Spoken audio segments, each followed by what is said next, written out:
మరణాత. దేవదేవుని నామం ఎల్లరకు పునరుత్థాన ఆశీర్వాదములు దీవెనలు మెండుగా కలుగునుగాక.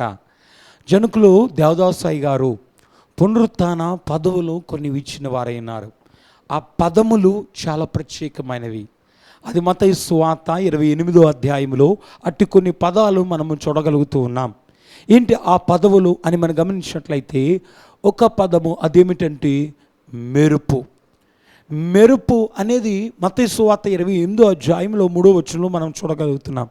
పరలోకము నుండి దూత త్వరగా దిగి వచ్చినప్పుడు ఆ దూత స్వరూపము దూత ఎలాగుందంటే మెరుపు వలె ఉంది.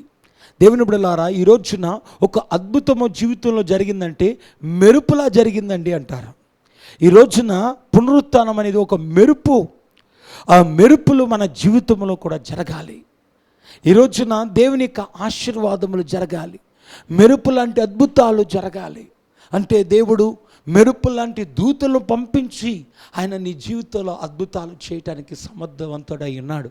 నువ్వు దేవుని బిడవై ఉంటే, నీ దేవుని యందు ప్రార్థన కలిగి ఉంటే, దేవుని యందు భక్తి కలిగి ఉంటే, దేవునిలో ముందుకు కొనసాగుతున్నట్లయితే, మానక దేవుని యందు నీవు నిత్యము ముందుకు సాగుతున్నట్లయితే, దేవుడు తన దూతలను పంపి ఆయన యొక్క గొప్ప కార్యాలు నీ జీవితంలో జరిగించగలిగిన వాడు. నీ వ్యాపారంలో చేయగలిగిన వాడు, నీ ఉద్యోగంలో జరిగించగలిగిన వాడు, నీ పనుల్లో చేయగలిగిన వాడు.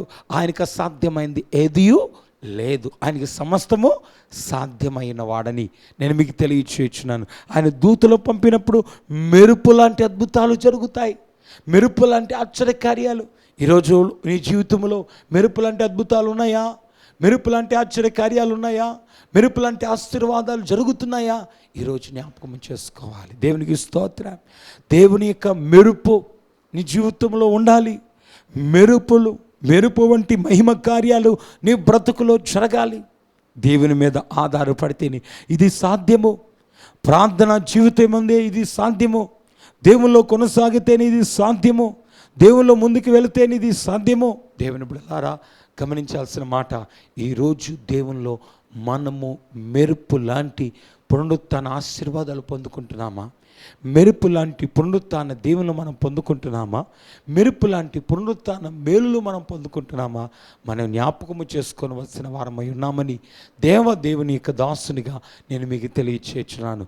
ఈరోజు చాలామంది జీవితాల్లో చాలా బలహీనతలు, చాలా శోధనలు, అప్పులు, బాధలైపోతున్నారు. ఇరుకు ఇబ్బందుల్లో కూరుకుపోతున్నారు. కుటుంబ సమస్యలతో బాధపడుతున్నారు. దేవుడే మెరుపు లాంటి దూతను పంపటానికి ఆయన సిద్ధంగా ఉన్నాడు. దేవుని మీద ఆధారపడతావా? దేవుని మీద ఆనుకుంటావా? దేవుని సహాయాన్ని కోరుతావా? దేవుని యొక్క శక్తిని నువ్వు పొందుకుంటావా? ఖచ్చితంగా దేవుడు ఆయన అద్భుత కార్యాలు చేస్తాడు. దేవుని బిడ్డలారా, ఈరోజు నేను చెప్పే వాక్యము మెరుపు లాంటి జీవితముగా, మెరుపులు కలిగిన జీవితంగా మార్చటానికి ఆయన సిద్ధంగా ఉన్నాడు.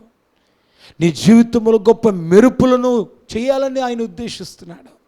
అక్కడ ఏం జరిగిందంటే దూత వచ్చి దిగి ఆ రాయిని దొర్లించింది. ఇది ఒక మెరుపు లాంటి అద్భుతము. ఒక రాయిని దొర్లించము. అది చాలా పెద్ద రాయిని. మార్కు 16:4 కనబడుతుంది. దేవునికి స్తోత్రం. ఈ రోజున ఎటువంటి గొప్ప కార్యాలైనా, ఘనమైన కార్యములైనా, ఆశ్చర్య కార్యాలైనా చేయుటకు దేవుడు సమర్థవంతుడు, శక్తివంతుడు. అట్టి గొప్ప దేవుని యొక్క ఆశీర్వాదాన్ని మనము కలిగి, ఆ మెరుపు లాంటి ఉన్నతమైన స్థితులు మన జీవితంలో కలిగి మన ముందుకు సాగటమే దేవుని యొక్క ఉద్దేశము, ఆలోచన. అట్టి ఆశీర్వాదాలతో మనము నింపబడవలసిన వారమై ఉన్నాము. అట్టి రీతిగా దేవుడు మిమ్మల్ని బలపరిచి మెరుపు వంటి ఆశీర్వాదములు మీ జీవితంలో దేవుడు జరిగించునుగాక. ఆమేన్. సర్వకృపానిధమైన తండ్రి, ప్రేమ కలిగిన దేవా, నీకు వందనాలు, స్తోత్రములు. నీ బిడ్డలను దీవించండి దేవా. రెండవ మాటగా, మరి ఒక మాటగా మెరుపును నీవు చూపించావు దేవా. ఈ మెరుపు లాంటి అద్భుతాలు మా జీవితంలో, ఇక్కడ చూచుచున్న వారందరి జీవితంలో నీవే జరిగించి నీ శక్తినిచ్చి బలపరచమని యేసు నామమున వేడుకుంటున్నాం పరమ తండ్రి. ఆమేన్. దేవునికి దీవెన ఆశీర్వాదాలు, దైవికమైన మేలు సదా తోడయునుగాక. ఆమేన్. మరణాత.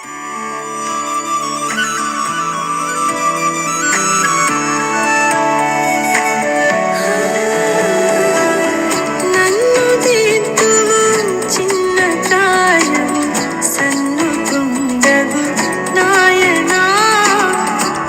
మరణాత మరణాత మరణాత. దేవుని ఆశ్చర్య కార్యములు చూడండి. కీర్తన 66:5.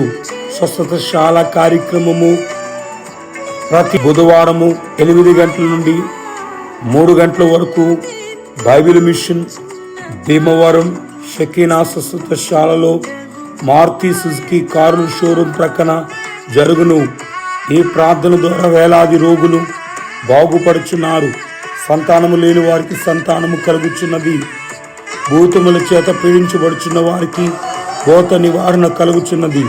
క్యాన్సర్, పక్షవాతము, క్షయ, ఉబసము, కుష్టి, బీపీ, షుగర్, కడుపు నొప్పి, పోలియో, మెదడువాపు మొదలగు రోగములతో బాధపడుచున్న రోగులు స్వస్థత పొందుచున్నారు. గుడ్డివారు చూపు పొందుతున్నారు. కుంటివారు నడుచుచున్నారు. చెవిటివారు వినుచున్నారు. స్త్రీలకు కలిగిన ప్రత్యేక రోగములు దేవుడు బాగు చేయుచున్నారు. అందరికీ హృదయపూర్వక ఆహ్వానము. అందరినీ హృదయపూర్వకంగా ఆహ్వానించువారు రెవరెండ్ డాక్టర్ ఏ జానయ్య గారు. అలాగనే వ్యవస్థాపకులు రెవరెండ్ డాక్టర్ బిషప్ ఏ చార్లీ జాన్సన్ అయ్య గారు. నిర్వహించువారు రెవరెండ్ ఏ జాన్ పాల్ అయ్య గారు. మరణాత.